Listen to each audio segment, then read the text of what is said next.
whether or not the market retests February lows. Just we don't know how to anticipate that or how to change our investments. No, but you're a baseball guy. I've seen you wear that Ernie Banks number before, that lapel pin in the past.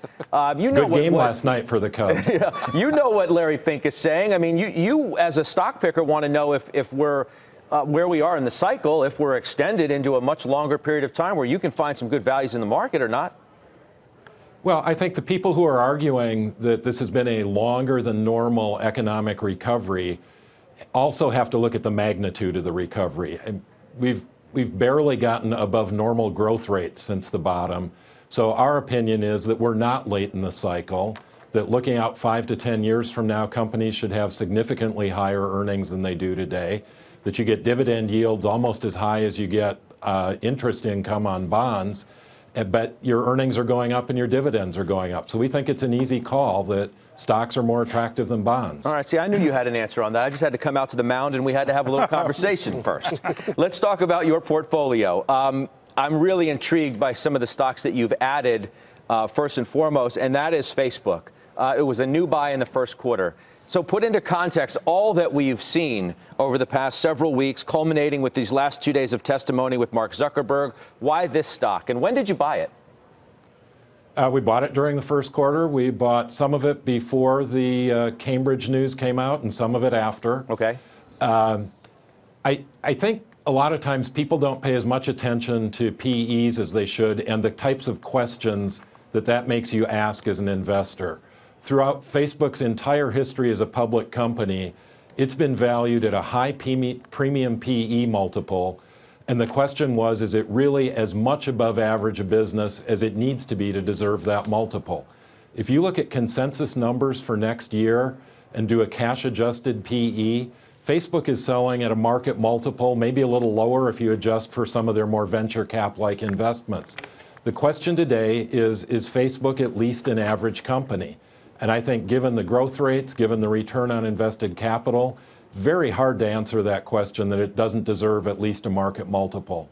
But put me in the mind of an investor pre-Cambridge Analytica and post, and whether your opinion of the company's business prospects, its future, have changed in any way at all.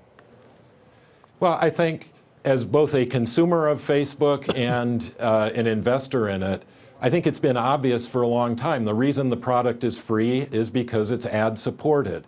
And it wouldn't surprise me if, like we've seen in video, like we've seen in music, if at some point consumers get a choice if they want to pay for the product by viewing ads or if they want to pay a subscription price. I think we could see Facebook move in that direction. At the end of the day, I think most people would rather have a free product with targeted ads that actually are relevant to them. All right, so we're on the cusp of earnings season. As we said, we kick it off with the banks tomorrow, JP Morgan included. You've taken that out of your portfolio, and I'm curious as to why. We still own a lot of the financials. We own some of the other big banks that give their earnings reports tomorrow. But JP Morgan has become viewed as by far the most superior of the banks. We think it's a great bank, but on a price to tangible book value basis, it was over 2 times. The other names are just significantly cheaper.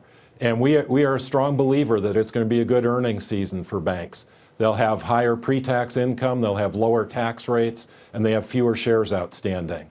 So, Bill, specifically, obviously you're targeting names like maybe it's a Goldman Sachs, Bank of America, Citi, the names that when we talk about them all the time, we say, look at what these are price to book. So you're basing a lot of this based upon the price to book presently and how cheap some of the other names are, even relative to a JP Morgan. Right, we're looking at both price to book and what we think sustainable earnings are. Obviously, those are tied together by the kind of return on book that you think they can earn. JP's hitting on all cylinders right now. It's hard to imagine a better environment for them. They've got a great CEO who's viewed as the best in the industry, and we don't disagree with that. We just happen to believe that the companies like a Citi or a Bank of America still have more improvement ahead of them that the market is skeptical about. Whirlpool you took out as well. Was that a trade-related move, or a trade war-related move, I should say? No, it had nothing to do with trade wars. was just that Whirlpool wasn't reporting the results that we thought they should be reporting. And when that happens, our preference is to sell the stock and revisit it at a later date. Hey, Bill, it's Josh. What do you do with real estate investment trusts here? We don't own any of them, Josh. Our focus at Oakmark is always trying to identify the private market value of a company and then buy when it's at a large discount. And we've found that most of the real estate investments never get at a large enough discount to make their way into our portfolio. I think because they're generally yield vehicles in a market that's hungry for yield, it's hard to get them to sell at half or 2/3 of their underlying real estate value.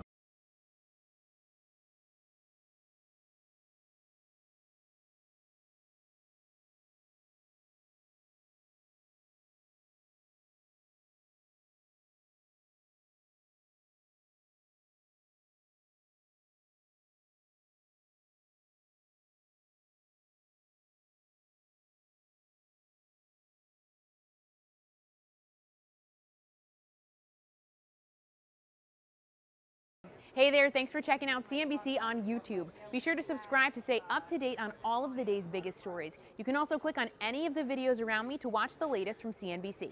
Thanks for watching.